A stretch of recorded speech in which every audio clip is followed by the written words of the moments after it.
Good evening and welcome. I hope you all are safe coming off a stormy night and early morning here in Atlanta. But for those that are joining us this evening's conversation, we really appreciate it. We know it's been a difficult day for a lot of people in terms of connectivity just to begin with, compounded with the pandemic. So we appreciate all of you taking the time to join us for a pretty cool conversation with not only someone I respect, but someone who's actually become a friend. And maybe that's a bad thing when you're a journalist because you probably shouldn't have a lot of friends, but he's like a brother. I call him Brother Mo. So I'm very honored to be part of this conversation, a conversation that's sponsored by the Center for Studies on Africa and its Diaspora and the University Library at Georgia State University, of course. And also a big thank you to the Decatur Book Festival because they're a partner. And before we get into our conversation with Professor Maurice Hobson, feel free to send some questions because in this business, I know y'all have a lot of questions. So here's the email address. It is libevents@gsu.edu. Again, it's libevents@gsu.edu, and it will be posted somewhere on this broadcast. I don't know where, but Justin apparently is the man, so he will do that. I want to go back a little bit to the first time I read this book. And my producer came and she said, you know what, I checked this book out. It's called The Legend of the Black Mecca, Politics and Class and the Making of Modern Atlanta. And I'd never heard of this author. And I was like, I'm going to read it. I'm going to check it out. And I read it and I was blown away because as someone who admired Atlanta from far away and then moving here in 1996, my eyes were open a little bit. I mean, I know what Atlanta means in its history and what it means to Black folk in particular. But when I read Professor Hobson's book, I got a little bit different insight. And that's okay, because as journalists, that's what we're supposed to do. And I said, yeah, sure. Let's bring him on the show. And then I actually just had a conversation with, I'm going to call him Dr. Hobson because we have to be professional. I just had a conversation with Mo the other day, about a historic event that took place here in Atlanta in 1970. That was when Muhammad Ali returned to boxing. What an incredible night.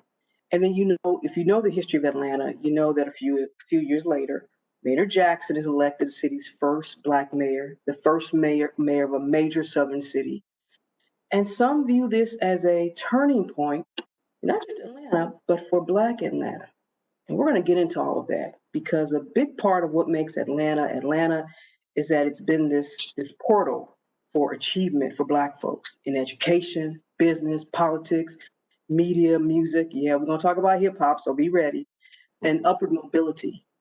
But there's another side to that too. And I think it's fair to always examine that. And so we have this term Black Mecca. I'm going to tell you something. You want to get some different opinions. You bring up Black Mecca at a dinner table, depending on which Black folks are sitting around the table. We'll talk about that. So I am honored to bring in from Georgia State University, African American Studies and History Associate Professor Maurice Hobson. He explores all this in the book, The Legend of the Black Mecca, Politics and Class and the Making of Modern Atlanta. We're going to dig into all that and a little bit more. Professor Hobson, thanks for taking the time. I appreciate it. Thank you for inviting me. Thank you. Absolutely. I mean, you're the best in the game as to what we're doing here. So I appreciate you for coming through for me. Well, why you pick this days before the election? I'm busy. Well, it's interesting that you asked that question because at the heart of this book is a real conversation around citizenship and voting.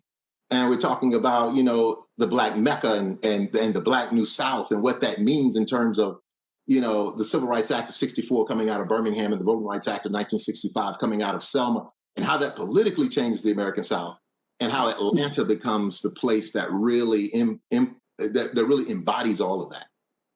Before we dig into Atlanta and all the inventions and reinventions of itself, I do want to take a moment to just dissect a little bit about what you just said, because I want you to reflect on this moment.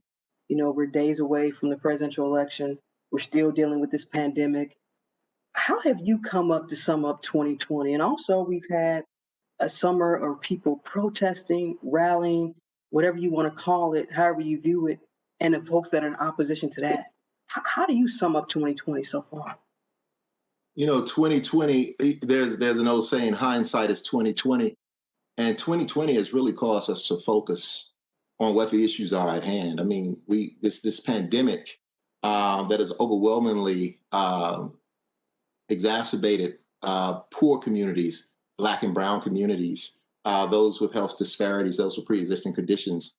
But the protest, I mean, in terms of the racial violence that we've seen in the streets, and there are many that would say that Atlanta wouldn't erupt after that. But I mean, this is still a city, and I'll say this, Atlanta's place in the Black world is a unique place, but we're still human beings, and we still don't always get it right. And that's what a lot of this research is about: is that we shouldn't put the kind of pressure on ourselves to not be human beings, to feel like we need to be all things to all people. And so, 2020 has forced us to focus.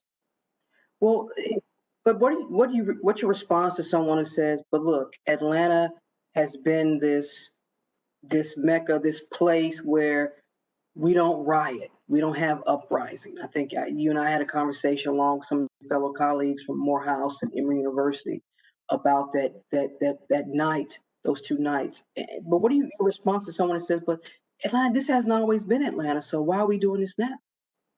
And that's because they haven't had a full and deliberate history of the city. I mean, Atlanta, we can go back as far as 1906 with the Race Massacre that takes place. That was deemed as one of the most violent race massacres to take place, and it was suggested that it was done so to keep because white men feared that Black men would sexually assault white women. But the truth of the matter is that it was about economic competition, not only between Blacks and whites, but between the old planter class from before the Civil War and the New South, the emerging New South. We can go easily to 1966 with the Summer Hill Rebellion that takes place, just next to the stadium, the Atlanta Fulton County Stadium, where a man by the name of Harold Prather was shot and killed, and absolute turmoil broke loose. And the thing about it is, most of the police officers were sent to protect the new Atlanta Fulton County Stadium because Ivan Allen, the mayor at the time, had presented the city as being a new sports and entertainment hub. And so the idea is to protect that edifice, that particular stadium. But it did very little to keep the peace. We can go to 1967, the Dixie Hill Rebellion. We can go into the 1980s when we discuss the Eddie Kirkland incident, or the Eddie Callahan incident. We can talk about the Rodney King Rebellion that takes place in 1992. But we can also look at it from this perspective too. When Dr. King was assassinated, and it is clear that Dr. King is Atlanta's most beloved son. Atlanta is the only majority Black city that does not erupt. And most people believe that Atlanta didn't erupt because of some kind of good leadership and biracial negotiation. But the truth of the matter is, Atlanta and Black Atlanta respected Dr. King's nonviolent direct action. And so that was really a nod to their most beloved son. And so there is I understand why there are many that would want to see Atlanta as this, this place where we don't riot, we get this opportunity. But we have to be honest about that conversation. And I deal in data and facts. I'm looking at, what things are based on what we can prove. I want to break down some of the time periods, the references that people will hear that we're about to get into, because you always tell folks that you're talking about modern Atlanta, but we also need to look at some time periods that predate this modern Atlanta. And I imagine we're talking about the industrial period and before that Reconstruction. So let's begin with the beginning. Let's talk about where Atlanta was for Black folks during Reconstruction, then we'll move our way on up to this modern Atlanta. Let's start with Reconstruction. You're a Black person living in Atlanta. What was life like? Well, the interesting thing about Reconstruction in Atlanta is when in 1862, during the American Civil War, when General William Tecumseh Sherman was commissioned by Abraham Lincoln to march across the sea from Memphis to Savannah, he comes through Atlanta and he burns the city down. At the time, the city was pretty much a train station. And it was named Terminus, and then Marthasville, and then it's Atlanta, which is short for Atlantica Pacifica, which allowed for trains to go from South Florida up the East Coast to the Midwest to the West. And so that's pretty much what Atlanta was. And he tears up the railroad tracks. But for Black people from 1865 until about 1875 or 1877, Atlanta was a place where, because William Tecumseh Sherman put the district headquarters in downtown Atlanta, it was a place where Black people could go, where they had equal protection and due process under the law before the actual 14th Amendment. And so it's for that reason that Atlanta is special. It is hallowed grounds. And it is for this reason we also see the emergence of 6 historically Black colleges during that time from 1865 to 1886. And so when we talk about Atlanta's true image as a Black Mecca, the first component of it is Black education. That is the pivotal moment. That is a byproduct of the Freedmen's Bureau. The second is Black economics, the emergence of the Sweet Auburn district and the Hunter Street district, which supported the Black education system. The third is Black political empowerment and electoral politics. And we see that take place throughout the 20th century, but we see it really rise with the emergence of Leroy Johnson and Maynard Jackson. And the last is Black expressive culture. So, that's the true essence of the Black Mecca. But what we tend to do oftentimes, and this is something that the mainstream will do, the mainstream will say, well, they're doing well in Atlanta, so we must be doing something right. The thing about it is not everyone is benefiting from that. And let's talk about that, because at the turn of the century, the 20th century, where new wealth, and you can trace this back to that generational wealth that some people are experiencing today, that starts to take shape. But in terms of Black Atlantans, was there any, can you even go back to this time period where some generational wealth was starting to occur, or the origin of it for any Black Atlantans in this period, in the turn of the century? Absolutely. I mean, the most popular dentist in all of Atlanta was a dentist by the name of Badger. His last name was Badger. And I mean, he had a major clientele. I mean, this is 1859, so this is before the Civil War. But you also have historical figures such as Alonzo Herndon, who was born in Social Circle, Georgia, in Walton County, just east of the city. He's mixed race. His mother's enslaved. His father is white. His father sends he and his brother to Clayton County to learn the barbering trade. They set up a barbershop at where the Flatiron Building is, right on campus. And he basically engages an all-white clientele, business clientele, Coca-Cola, the trains, the train moguls. And in some ways, he's taken under the wing of many of these white businessmen, and they talk with him about, really creating or promoting benevolent societies and mutual aid societies. And he creates the Atlanta Life Insurance Company in 1905, which becomes a major stalwart for the Sweet Auburn district, which was deemed as the richest Black district in the United States. And that may be some self-promotion, but that's the Atlanta Life Insurance is the vanguard of that. So there's a shift that's going to take, though. And we know that racism and segregation, which probably didn't actually go away, we know that. But there's a shift here because the whole climate along the South is changing in terms of, you talked about, building generational wealth, but there was no power in leadership. That's right. Not in elected leadership. So as we enter that, maybe let's say the 40s and 50s, what are we seeing Atlanta look like, particularly for Black folks? So in 1944, a man by the name of Prince King decides to challenge the all-white Georgia primary in the state of Georgia, and it goes to the U.S. Supreme Court. And it presents the King v. Chapman court case, whereas the U.S. Supreme Court declares the all-white primary in the state of Georgia as unconstitutional. What this does is this moves Black voters to the center of a conversation. And with some work with the professors at the Atlanta University Center and Grace Towns Hamilton, what they're able to do is they're able to create a voting drive campaign, which increases the population of Black voters up to about 700,000, which is about 28% of the voting bloc. So now statewide, in any capacity, any white politician who wants to be elected, they have to come and court the Black vote. What's happening during this time in Atlanta is two gentlemen, John Wesley Dobbs and Austin T. Walden. John Wesley Dobbs was a male worker. He was the highest ranking Black Mason in all of Georgia. He was deemed as the unofficial mayor of the Sweet Auburn district.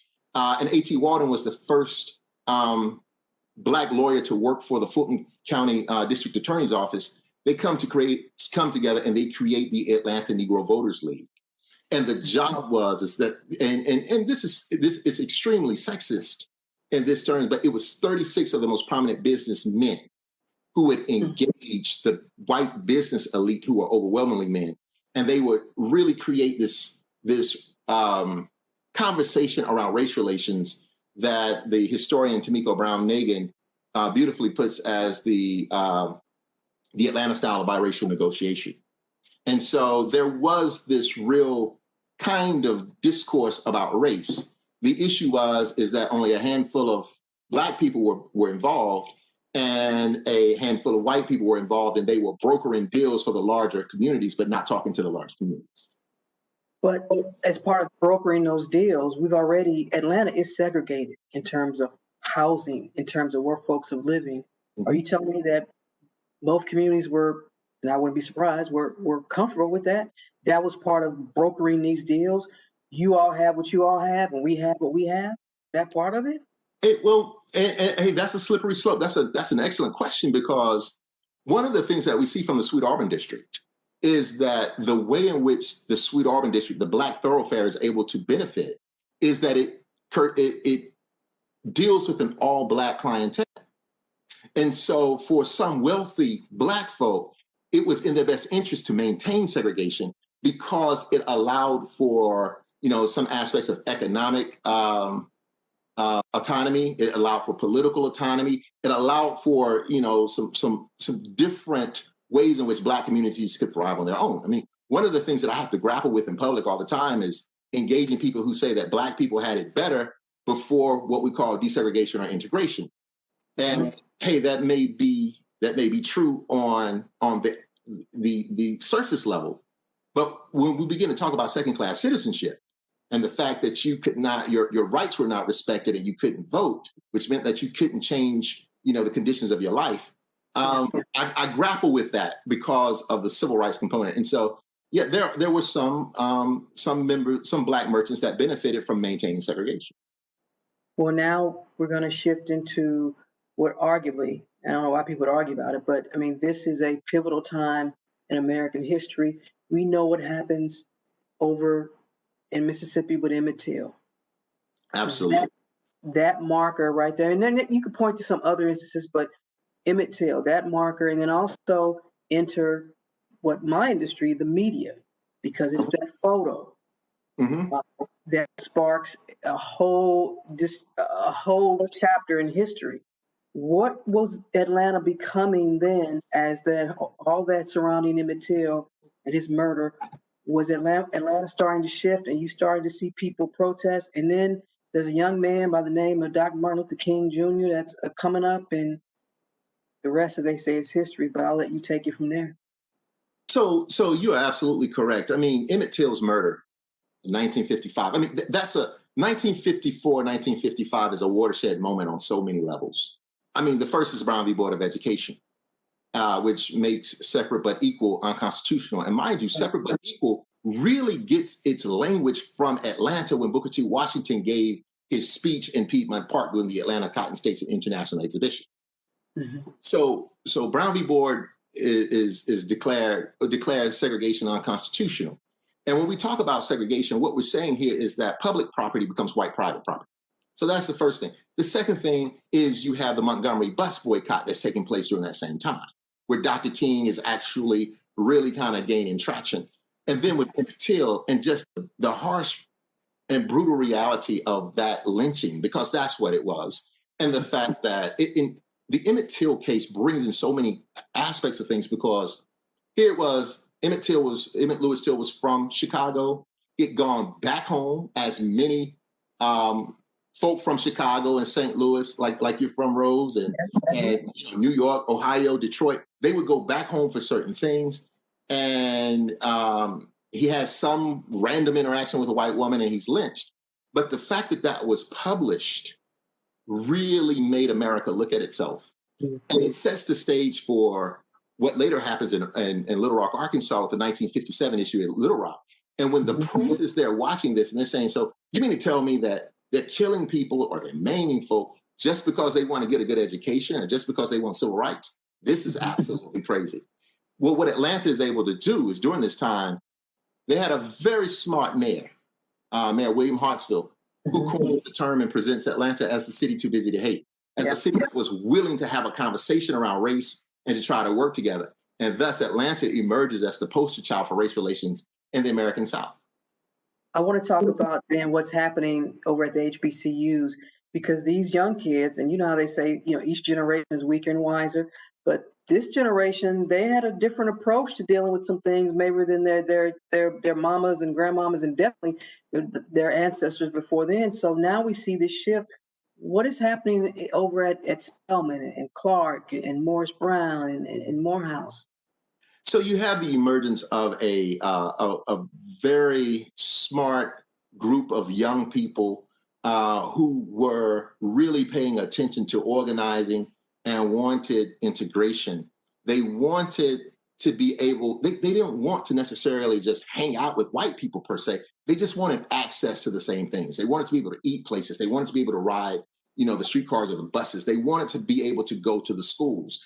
And so you had the student sit-ins, and Ella Baker and all of her greatness and wisdom was able to really bring about, the likeness of a, Congressman John Lewis, who was a young person at the time, Julian Bond, who had served in that same seat. They were able to work together with the Student Nonviolent Coordinating Committee, and they were just able to work in particular ways to try to make Atlanta more inclusive. And even though Brown v. Board of Education outlaw segregation, it's not until 1961 that Atlanta actually integrates. So it takes 6 to 7 years because of all deliberate speed for a city such as Atlanta to integrate. But Atlanta is the first to do so. And it's because of the activity of those young people at the Atlanta University Center.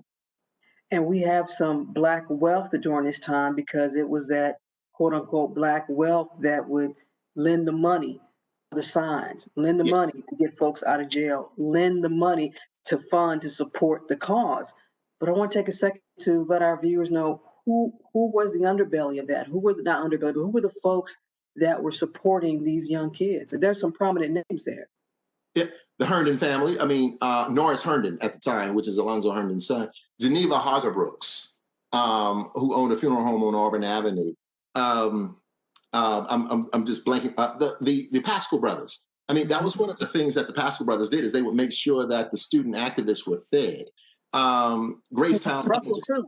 The Russell family. Yeah. I mean, and this shows, and see, what's so beautiful about the Atlanta student sit-ins is that it demonstrates that while white America may say, well, and Alonzo Herndon is very different than, Harold Prather, who was shot. The truth of the matter is they weren't that different. They interacted with each other. They went to the same barbershops.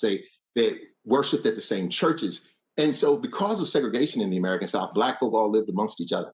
And so with this being said, it became very clear that all aspects of Black Atlanta were all on deck to make sure that these young people were safe, to make sure that they had money to be bailed out, to make sure they had signs, to make sure they had, food, and make sure that they had a place to go if their parents got upset with them because they were protesting. We've talked about this progress in achievements, quality of life for Black Atlantans, but you contend, and this is where this book comes in, because you contend that this wasn't the case for all, and especially for Atlanta's Black poor. And I think I asked you this question last time, and I wanted to bring it back up again because I think it's so important. Was Atlanta's Black poor, was this segment of the community, were they overlooked or dismissed at some point with all this progress and achievement? Is that a fair question? It is a fair question. It's absolutely a fair question. But this is where I can and someone wants to engage me in public about the legend of the Black Mecca. This is where I can tell who actually read the book and who didn't. Oftentimes people will read the jacket, and you have to understand, jacket is to sell the book in some particular ways. They'll think that I am pointing my fingers at the Black elite. The truth of the matter is not pointing at the Black elite. The biggest gladiator pit in the world is American capitalism. And what we're really discussing here is how Black folk of all different ranges are having to negotiate in this very conservative, very discriminatory, very racist kind of society. And what happens is because of that, because of how American capitalism, promotes competition, you have winners and losers. And the sad part about it is only a few were able to win. So I'm not necessarily saying that the Black elite threw the Black working class and poor under the bus. What I'm saying is this is a byproduct of American capitalism on who are the winners and who are the losers. And so to say that fairly, yes, the Black working class and poor were left out of that whole narrative. Well, we're going to get into an area now of Atlanta that it wasn't unique. I mean, other cities experienced this: Baltimore, Chicago, St. Louis. We have this thing called white flight. Yes. And also now here's another important aspect, because MARTA wanted to come in, move Black folk around, and some folks didn't like that. So now we get into this late '60s, early '70s, where you start to see this shift again, another shift. And as you look at Clayton County, I know we're talking about Atlanta, but Clayton County, a perfect example of what happened with white flight. But we'll stick with Atlanta. So now, as the Voting Rights Act and the Civil Rights Act, we've got all that now, and we're in the early '70s. We're in the '70s, and you know what that era was like. What's going on with Atlanta? What are we seeing here? Well, Atlanta is building. Atlanta has become a sports and entertainment center. I mean, the Atlanta Falcons show up in the city. The Atlanta Braves show up in the city. The Atlanta Hawks show up in the city. Muhammad Ali, when he's able to fight again, he comes back in 1970. I mean, that was 50 years ago on October 26th, on Monday, I think. That's been 50 years. And what's going on is the downtown development. I mean, Atlanta has really put its money in terms of putting up beautiful hotels. John Porter and the Cylinder Hotel. I'm just blanking on it. Not Hyatt. The Westin. The Westin, yeah. So you got that. You got the Hyatt, which is like the new booming hotel.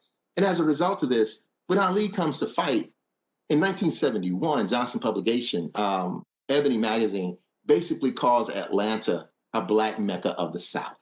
Mm-hmm. Because there's a new political movement. You have stalwarts such as State Senator Leroy Johnson, who was able to shut Governor Lester Maddox down, make him be quiet in order to bring Ali back. You begin to see beautiful, Black folk that are moving back down South on a concept of what I call the Black New South. The Black New South is a result of the Civil Rights Act of 1964, the Voting Rights Act of 1965, and the Sun Belt boom, where tech companies are moving south. We see the shift from the industrial age, from moving north and getting a job in a factory, to the information age. And so now we see banking, we see computers, we see all of these different things. And Atlanta is ripe. And then you have the emergence of a feisty Black politician, a statesman by the name of Maynard Holbrook Jackson Jr., who really brings it to everybody.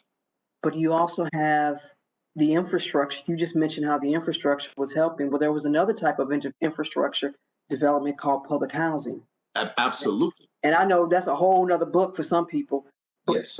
That plays a pivotal role here too, in how Atlanta is going to progress through the 70s and 80s. It is interesting that you bring that up. The first public housing, first housing project ever built was built in Atlanta. It was in the 20s. Was it Techwood? That was University Homes. Hope, the first Black president of Morehouse, and then the Atlanta University Center was on the board for that. But what's also taking place during this time is the Model Cities Initiative, mm-hmm. and the building of the interstates as well. And what they purposely did is they put the interstates in areas that would displace Black business, the Sweet Auburn District. And that's where we begin to see the demise of the Sweet Auburn District, is because of them routing the interstates. And then we start talking about public housing. We begin to talk about annexation. We begin to talk about public transportation in MARTA. We begin to see the real workings, the sanitation and sewerage and water, and who's getting the benefit of what. And these are real issues, because these are paying citizens. These Black folks are paying citizens, but not getting that love. So what did Maynard inherit, and what did he leave? So Maynard inherited, that's a loaded question. I know, I'm sorry, I apologize. It's great. Maynard inherited a city that is on the move, that's moving forward. Of course, Ivan Allen was the mayor in the 1960s, and Ivan Allen was considered to be extremely progressive. And then Sam Massell was mayor. Sam Massell would be the first Jewish mayor. And Sam was doing great work. But with Maynard, who was somewhat of a usurper, and how he becomes a thorn in the side when he's vice mayor. And then you have, Maynard arriving as mayor. We see the issues of the city being crime. I mean, the city was deemed as, high in crime. We see police brutality. That was a major, major problem. One of the things Maynard Jackson says is, he says, if there's an incident of police brutality, I will prosecute you myself. Now, that means that the police didn't know and understand that only the DA can really do the prosecuting. But, I'm not saying it was wolf tickets. What we also see is that about 0.3% of all of the city contracts were going to minority contractors. Maynard Jackson, with his affirmative action policies, really does open the city up to roughly around 35%, and it becomes the gold standard for affirmative action. So when we see that, and when Maynard was mayor, he was mayor for 12 years. Sporadically, he was mayor from 73 to 81, and then from 89 to 93. It's about $10 billion that comes through the city, and 35% of that goes to Black folk. That's a lot of money. And so what that also does is that makes Atlanta that much more attractive to Black entrepreneurs around the rest of the world. And you see this major dash towards Atlanta. We see him use this with the expansion of the Hartsfield Airport. And it now bears his name as Hartsfield-Jackson, which is an interesting story within itself. But we also saw with Maynard Jackson was his creation of the neighborhood planning units, which allowed for poor, working, and middle-class Black folk to have some say in what the development would be in the city. That's one of the issues that we hear today, is that there is no representation for communities to say what happens in their community in terms of urban and that's also because, and you know this, there have been so many promises made to those Black communities, particularly on the west side or south side, Exactly. when all the stadiums have been built, when all this development has been built, even now with the Gulch, Mm-hmm. and even with the Falcons' new stadium. So, yeah, the MPU, the vision, it was a nice vision and mission, but in terms of execution and what it was supposed to be, you can argue today that, they not that they're not powerful, but they haven't been powerful enough, because at the end of the day, the policymakers and the folks in City Hall and all of the developers, it's going to be about how can I help you. And let's be clear, some of these neighborhoods have been, even around Georgia State, your own institution, you know that, Turner Field. Exactly. And you bring up a point, because it goes back to the point that I made earlier, is that this is not all about white versus Black. There are nuances within Black communities and how this is seen. Mm-hmm. There's an assumption, particularly this past summer when, of course, racism just overshadowed the pandemic and everyone wanted to have a conversation about race.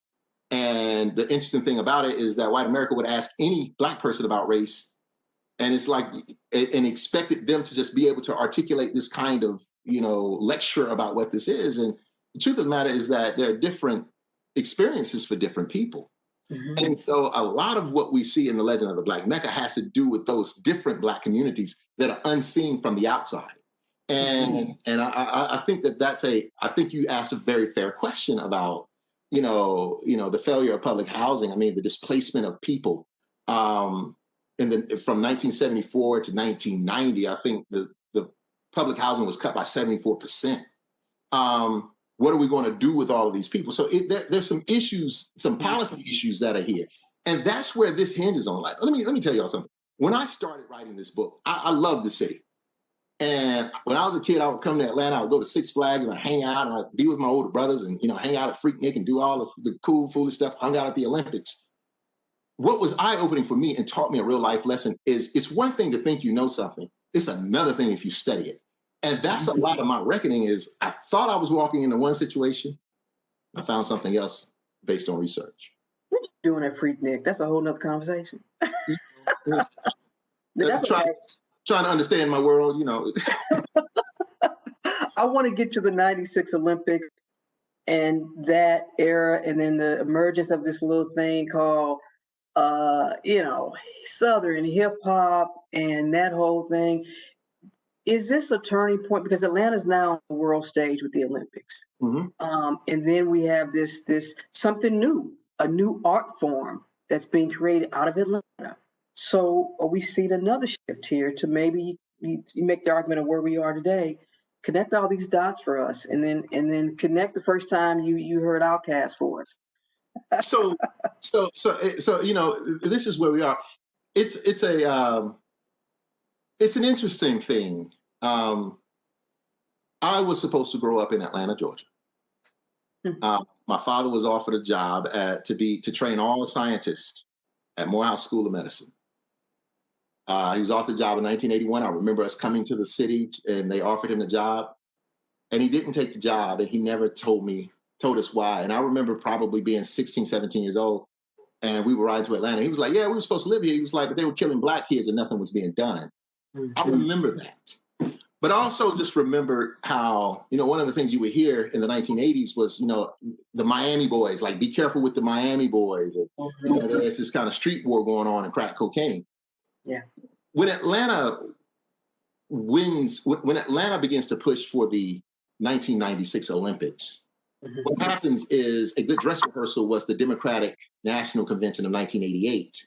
And one of the reasons Atlanta was chosen was because it was this new city that was really working some things out and had been this poster child in terms of race relations. But the other aspect of it was, at that time, the last Democratic president had been President Jimmy Carter, who was from Georgia. And so it's kind of a way of kind of paying homage. And there were some real issues. I mean, hotel capacity, parks, but then there was also this issue of crime and what would be done with the underground and whatnot, and then the venue in terms of the Omni.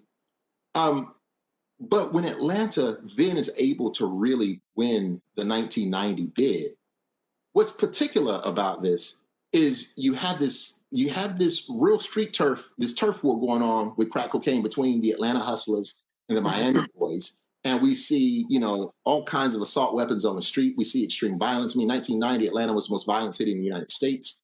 We see bigger guns. We see hollow point bullets. We see a public safety conversation, the creation of the Red Dog Police, the militarization of the police. We see the school to prison pipeline. But with the Olympics, particularly the weaponizing of Dr. King's dream presented to the rest of the world to show what Atlanta was, only to allow for the business elite of the city to draw an invisible circle around the city, which was known as the Olympic Ring, to take back to downtown real estate. And we see the displacement, disenfranchisement, criminalization, and demonization of the indigenous people who were here, who were Black and poor. Is we see some very interesting aspects of discrimination. And what happens with this is, because of all this, because Atlanta is on the world stage, its people, its history and culture is being paid attention to. And you have this new town of the South with Babyface, with Kenny Babyface Edmonds and Antonio Reed. Yeah. They come down here with LaFace Records, and it's a hotbed because they're chasing Bobby Brown. You got Bunny Jackson Ransom, Maynard Jackson's first wife, who's brought Cameo and SOS Band to the state. So it's virgin territory. Taxes are cheap.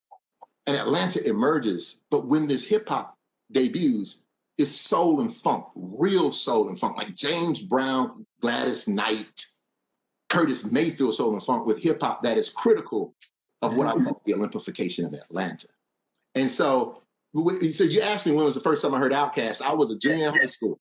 My best friend, Roderick Bars, had a 77 Cutlass Supreme. At the time, we were rocking bald heads. You purposely cut your hair off and be bald headed. And I just thought it was rebel music. And I grew up in Selma, Alabama. But in 1995, when I was a senior in high school, Outkast was the headliner for the 30th commemoration of Bloody Sunday. And it was interesting because here I am growing up understanding Dr. King and understand Amelia Boynton Robinson and the Reverend Dr. F.D. Reese. I met John Lewis when I was 10 years old. But I'm looking at my own generation that's critical of that generation, but they're talking civil rights. And I begin to make the assertion that the Dirty South, which is the expressive arm of the political movement, the Black New South, is where Atlanta emerges, and the origins of Dirty South was extremely political. Outkast and Goody Mob were extremely political in what they were saying in their work. And I also just wanted to, because I don't know if he's watching, but he might get mad. I also want to say, when talking about these new genres, I mean, you got to give tip and folk. I don't know if I get mad at me, because trap music has its place in music history, whether you like it or not. It has its place, and look, all these cats are storytellers.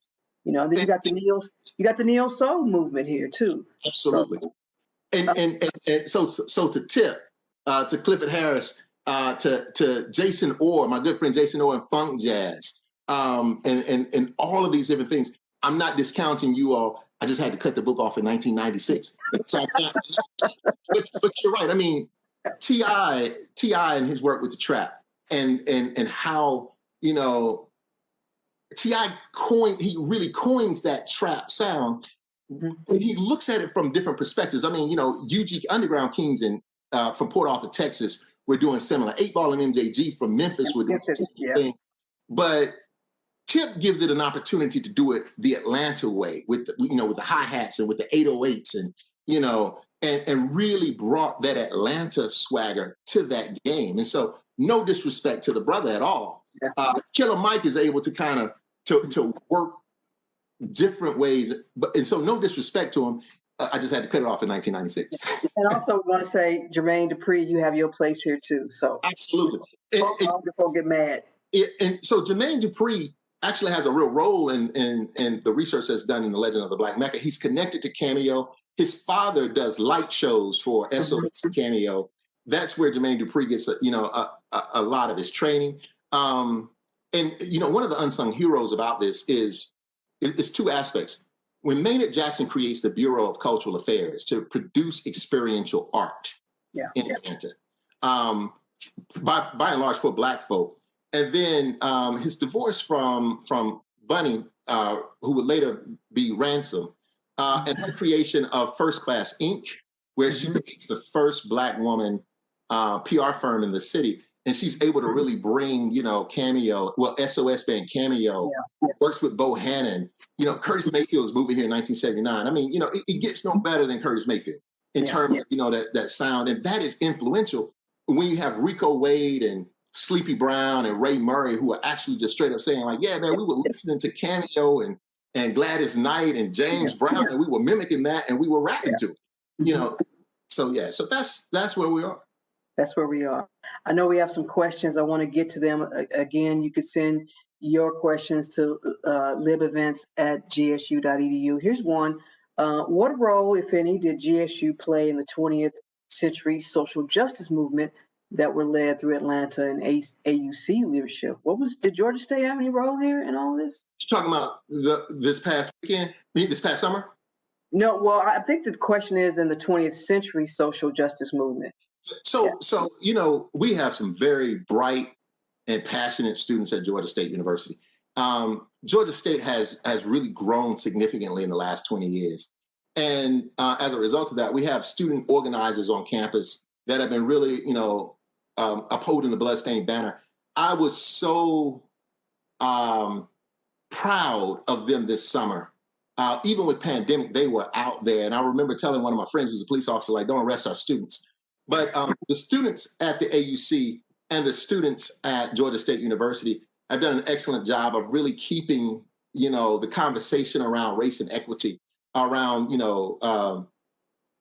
respect in terms of gender. Also, we have students on campus who are doing major research on Black women and maternity. I mean, like the idea of what we're teaching at Georgia State, and I'm sure they're teaching at the Atlanta University, and I'm always impressed with those young people too, is that we are looking at full civil and human rights for all people.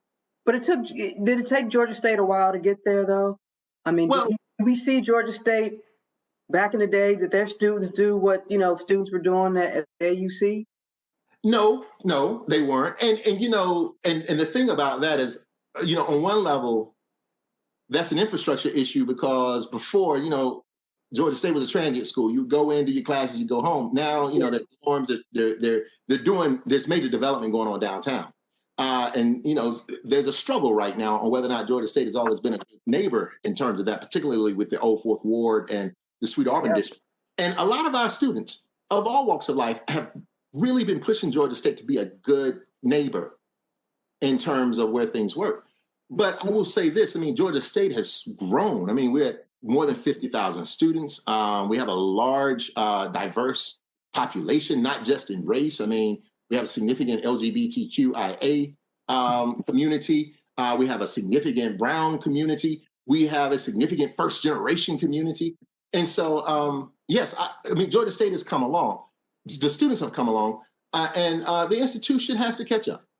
And but hey, I use that as a platform to make sure that I we're creating leaders that are able to engage that way. Here's another question. If Atlanta ever was a Black Mecca, is it today? And are there indicators that suggest that it will be a Black Mecca in another generation? It's a good question. Yeah, it's a legitimate question. So this is my issue with the Black Mecca, okay? This is a unique place for Black people. Now, mind you, I just told you all I grew up in Selma, Alabama. No disrespect, Selma, Alabama, S-Town, but I'm not trying to go back. So what I'm saying is this is a unique place. But when we begin to utter the Black Mecca's name like that, we make an assumption that this is the be-all and end-all for all Black people. And it's not just about Atlanta. There's a movement going. My good friend, Bain Joyner, has this Atlanta Influences Everything piece movement. And it's a great marketing scheme. I mean, I like what Bain is doing. And I often tell him, I say, well, I can't wear the shirt, man. I said, because I'm from Alabama, my family's from Mississippi. And I'm like, I don't want to turn my people off. And what I'm saying is that it's Black folk all across the American South that are fighting and striving. And Atlanta is a part of that as well as everyone else. But I'm saying all that to say that right now, I mean, when we just talk about population, 1990, Atlanta was 67% Black. I think it's 51.5% now. Yeah. There's real displacement. I mean, the cost of housing is so high. We just had the largest cheating scandal in the history of the United States that overwhelmingly failed Black and brown children. These are young people that I am going to have to see, that I'm already seeing in my classrooms, but I'm going to have to teach them for the next 10 years or so. So we have to be careful about when we say Black Mecca. I mean, if we're talking about expressive culture, yeah, Atlanta's hot. I mean, it's creative. But we have some other work. We have some work to do in terms of full civil and human rights. Here's another question, because you have some students watching. I don't know if they need extra credit or not, but here's a question. When did you decide to pursue an academic career, and how did you become, involved in history? You kind of went into it as a historian. So hey, that's a great question. I went to college to actually be a medical doctor, and I had done very well my first year. I played college football, and my freshman year, November 8th, 1995, my freshman year, I was in practice and fell on my shoulder and ended up having to have shoulder surgery my freshman year. And during that time of rehab, I'd grown up on college campuses. My mother's a school teacher. My father was a college professor, and I knew what college was. But I just found myself really being impassioned with people. And there was a Kairos moment to where, it was just brought to my attention that your best passion is to really do history and politics, to study people. And it was the day Tupac died, October 1996, September 1996. September, yeah. Wow. And I went and watched the movie A Time to Kill. And I remember saying to myself, I want to do something like that. And I went to my academic advisor and I said to him, I want to change my major to history and politics because I had like a 3.8 in pre-med at the University of Alabama at Birmingham, which is one of the top medical facilities in the nation. And he says to me, well, why do you want to do that? And I said, I just feel like this is what the universe wants me to do. And I made a decision that day. And believe you all, I've had some setbacks in terms of academia.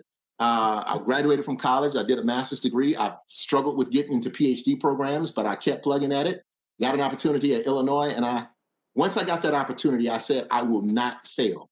And I just gave it all that I had. And so if I can be, just to be very transparent, academia is a little different for me because I do it well, but it's a culture that I'm not used to. And so I had to figure out ways to present African-American history to the public more or less than academic crowds. And as a result of that, this is part of the reason why you may see me on documentaries and doing all kinds of different things in terms of that. So let me ask you this. What's next then? What research are you working on? That's actually a question too. Yeah, I have a lot. There's a lot to process. And some of my friends on campus who keep me steered straight, Dr. Jenny Ward Robinson and Dr. Elizabeth West and Dr. Jonathan Gales. It's a major job, man. It's a major job from what I hear. Yeah, well, it's one of those things to where you got to look at what you can actually do in the time that is allotted, right? So we're developing content. I had recent success with being a producer for the Atlanta Child Murder docuseries on HBO. That's based on chapter 3 of my book. I've done a lot of work with Hip Hop Evolution. There are a lot of ideas, but I'm interested in politics. I'm interested in kind of doing a discussion on the Black New South that really is allowing me to connect back with Alabama, Mississippi, and Georgia to look at public history and how that works. And we're talking about public memory, we're talking about violence, we're talking about all of those different things. So I'm looking at something that will really kind of beat the chest of the Black New South in a national and international implication. You know, you and I have always had conversations, just had one today about the legend of the Black Mecca and all the optics around that. I talked to someone within this 21st century, and they said that Atlanta was still trying to find its identity. Matter of fact, the person described Atlanta as a gangly teenager. I'm going to ask you, what is Atlanta's identity right now in 2020? Right now, this moment. You know, I think Atlanta, I would agree with that. But I think that Georgia is in a Kairos moment right now. Mm-hmm. Right now. I'm talking about right now in 2020. The political grounds are changing around us. We see, you know, very strong candidates, women who are pushing forward. We see, you know, real conversations around voter suppression and all kinds of different things. I think that Atlanta and the state of Georgia is in a place to where it can really describe and define who they are and stand up and be the most beautiful, innovative, creative city that there is on a beautiful landscape. So what I'm saying is that it's important for Atlanta to really grasp where it is, understand what it has. Don't try to be New York. Don't try to be the Black Hollywood. Be yourself. Do exactly what it is that you do, and it's beautiful. And I think that we have something special here, regardless of what direction this city goes. I mean, like I think that this is a beautiful city. It's you can get to any place in the world from the city. I mean, you get all aspects of good life before COVID, and you know, hopefully this thing will lift. You know, if we can wear a mask. And so I think that there's a unique moment in time for Atlanta. Is there a sequel, part 2? There may be. There may be some tributaries around it. I have some thoughts in mind. I'm scared to share them because people kind of sit around and try to figure out what Maurice Hobson is doing with his work. But there's been some real interest in not only sequels in terms of writing, TV shows, documentaries about, you know, where we are and what we're doing. And as much as I love Atlanta, there are other things that I like to do. But right now, I just really do feel very comfortable, good, and at home here in the Atlanta metro area. And I understand the city in such a way, you know, historically, politically, socially, culturally, that I feel like Atlanta has, some sides of Atlanta have accepted me as one of their own. And so this is home for me. And so, and why not do place-based research? So. Well, let me ask you this then. This will be our final question before we say goodbye then.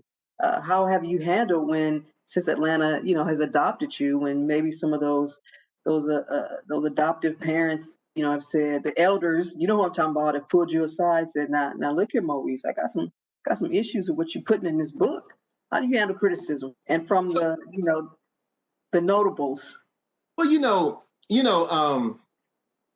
I'm a Southern. I am Black and I am Southern, which means that you are always respectful in the eyes of the elders. That is their right. But I can nicely ask them, where's the lie? What lie did I tell in the book? Like, that's the thing that gets them. But I will tell you this, you know, and I'll give you an example of this. Ambassador Andrew Young and I are really good friends. We talk, and I talk with a lot of statesmen and women around here. You know, one of the things that Ambassador Young said to me one day, he said, Martin used to say that there are statistics. He said there are lies, there are bigger lies, and there are statistics. Mm-hmm. And what he was saying is, you know, we can't always look at that. And I get what he's saying, but I listen to all of that because let me tell you something. One of the things I know about that book is, in the process of writing, many of the elders in this city who you refer to, I understand that there was a lot more in the decision-making going than what we know.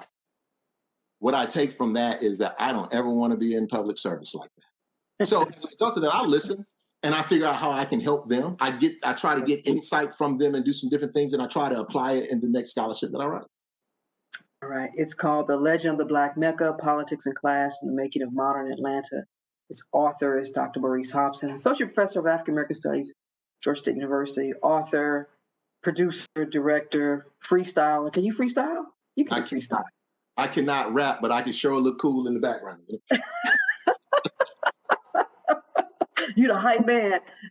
I'm the cool one. Just I can just kind of look off in the sky. You know how they do. That's funny. I had a lot of fun with this conversation, man. A good conversation. Thank you so much for taking the time. Thank you all who took the time to join us in this conversation. Again, sponsored by the Center for Studies on Africa and its Diaspora and the University Library. Also, the Decatur Book Festival is a partner as well. And as always, much love to everyone over at Georgia State University. We love y'all. Love talking to all the folks over there. Y'all know y'all can come on the show anytime. So thank you so much. Peace, everyone. Peace. Thank you so much, Rose. All right, now.